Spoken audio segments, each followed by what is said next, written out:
झारखंड सरकार द्वारा शुरू की गई मैया सम्मान योजना राज्य की महिलाओं को आर्थिक रूप से सशक्त बनाने की दिशा में एक बड़ी पहल है। झारखंड सरकार द्वारा शुरू की गई मैया सम्मान योजना राज्य की महिलाओं को आर्थिक रूप से सशक्त बनाने की दिशा में एक बड़ी पहल है। इस योजना के तहत राज्य की पात्र महिलाओं को हर महीने आर्थिक सहायता राशि यानी 2500 रुपए सीधे उनके बैंक खातों में ट्रांसफर की जाती है।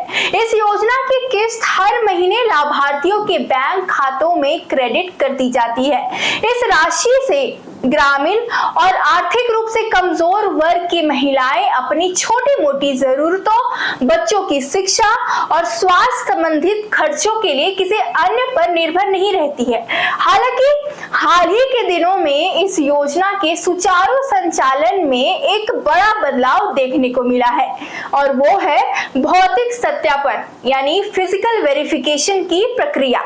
प्रशासन द्वारा इस बार बड़े पैमाने पर सत्यापन अभियान चलाने के पीछे मुख्य कारण योजना में पारदर्शिता लाना है। यानी जो लोग इस योजना का गलत तरीके से इस्तेमाल कर रहे हैं उन्हें इस सत्यापन की प्रक्रिया से हटाया जाएगा। यानी जो लोग फर्जी दस्तावेज, गलत बैंक विवरण या अपात्र होने के बावजूद सिस्टम की खामियों का फायदा उठाकर कई फर्जी लाभार्थी इस सूची में शामिल हो गए थे।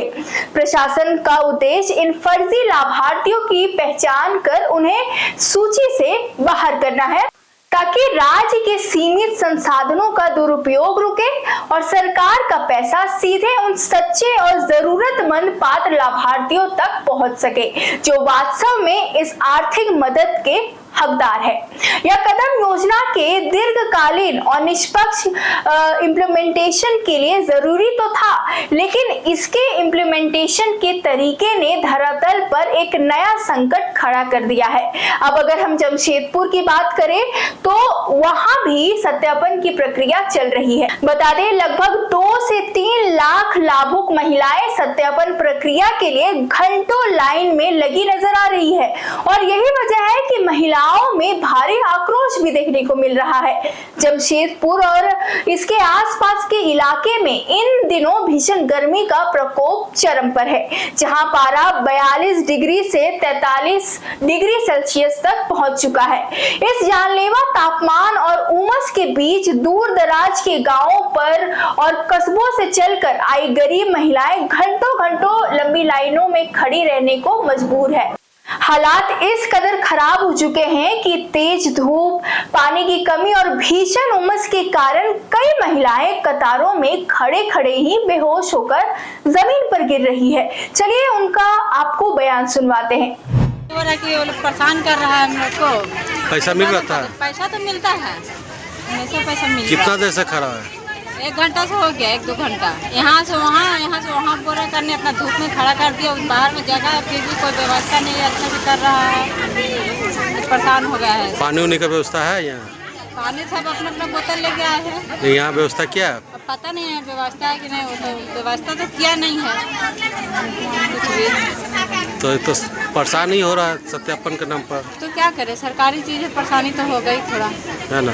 कुछ व्यवस्था नहीं किया है तो यही और प्रज्ञा केंद्र में कर देता, ऑनलाइन करवा देता। इतना धूप में जो खड़ा करके जान रहा है कितना गर्मी है, तो लेडीज लोग को नहीं परेशान करे। घर का काम हम छोड़ छाड़ के, बच्चा उच्चा छोड़ छाड़ के आए हैं।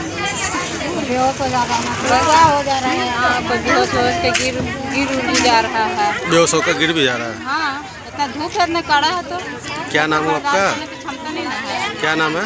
सुमन देवी। बोलिए। सरकार जो हम लोग को पैसा देते हैं, जो हम लोग पहले हर महीना पैसा देते थे, अभी रुक के पैसा दे रहा है और ऊपर से अभी 2 महीने से हम लोग को पैसा नहीं मिला। तो ऐसा क्यों हो रहा है? सत्यापन क्यों हो रहा है? हमारा कहने का मतलब है क्या जरूरी है कराना? ये तो पैसे उठाते थे बैंक से, तो क्या वो चीज जरूरी नहीं था जो सत्यापन करा रहे हैं ये सब? हाँ, धूप में इतना बड़ा धूप में लोगों को खड़ा करा के सत्यापन फार्म भरवा रहे फिर से दोबारा। ऐसा क्यों है? सरकार ऐसा तो नहीं दिया है कि तब बड़ा धूप में जाइए फार्म भर के दीजिए फिर से दोबारा गरीब लोगों को। एक तो चीज दिया है, चलिए हम लोग का फायदा होता है, थोड़ा पैसा घर के लिए हम लोग का फायदा होता है। तो पैसा देगा तो ऐसा पैसा क्या फायदा? कहाँ से है? तो जुक्स- अब वहाँ से हम यहाँ आए भरने के लिए। यहाँ कोई व्यवस्था किया गया है अब तो प्रशासन? देखिए ना, कोई व्यवस्था नहीं, सब छाता लगा लगा के अपना चल जाएगी एकदम से। अगर बीमार पड़ जाए तो इसका जिम्मेवारी कौन होगा तब फिर? अगर इस तरह का, तब जिस तरह तापमान है। तो आप बताइए, आज का गर्मी भी बहुत ज्यादा है। क्या नाम हुआ आपका? मेरा नाम छाया है। हाँ, जुक्सलाई से है। हाँ, छाया जुगसलाई से। हालांकि मुख्यमंत्री ने खुले मंच से यह भी इशारा कर दिया है कि राज्य में भी भले ही कुछ लोग इस योजना का गलत फायदा उठा रहे हों, पर जो लाभुक सचमुच इस योजना का लाभ पाने के योग्य हैं, उन्हें इस योजना की किस्त की राशि का भुगतान जल्द ही मिल जाएगा। ऐसे में मौजूद समय में राज्य के सभी जिलों में सत्यापन का कार्य जारी है। आपको बता दें, सत्यापन की प्रक्रिया के कारण शायद योजना की किस्त भेजने में देरी हो सकती है। बताते चले कि 11 मई से 18 मई तक सभी ग्रामीण इलाकों की हर पंचायत और शहरी क्षेत्रों के प्रत्येक वार्ड में लाभुकों का भौतिक सत्यापन किया गया है। इसके बाद 19 मई से 24 मई तक पंचायत और वार्ड स्तर में मिली जानकारी का संकलन किया गया। इसके बाद अयोग्य पाए गए लाभार्थियों को नोटिस जारी किए गए हैं। साथ ही इसके बाद 25 मई यानी आज से 27 मई के बीच मृत, अयोग्य और अनुपस्थित लाभुकों की अंतिम सूची तैयार कर पंचायत भवन और अंचल कार्यालय के सूचना पट पर सार्वजनिक कर दी जाएगी। वही प्राप्त आपत्तियों के निष्पादन के बाद 29 मई को अंतिम रिपोर्ट जिला मुख्यालय को भेज दी जाएगी। हालांकि आपको घबराने की कोई जरूरत नहीं है। अगर आपके सारे दस्तावेज सही हैं और आप इस योजना के पात्र हैं, तो आपको इस योजना की राशि मिल जाएगी। साथ ही उम्मीद है कि राज्य के लाभुक महिलाओं के खाते में 29 मई तक या उसके बाद एक साथ योजना की 2 किस्त भेजी जाएगी। महिलाओं के खाते में एक साथ अप्रैल और मई महीने के 5,000 रुपए की राशि भेजी जाएगी। ऐसे में एक साथ 2 किस्तें मिलने से लाभुकों के कई जरूरी काम पूरे हो सकेंगे। साथ ही मैया को एक साथ मिलने वाली 2 किस्तों से बड़ी आर्थिक मदद भी मिलेगी। फिलहाल इस खबर के लिए इतना ही। इस योजना के संबंधित कोई भी अपडेट आती है तो हम आपको अपने चैनल के माध्यम से बताते रहेंगे।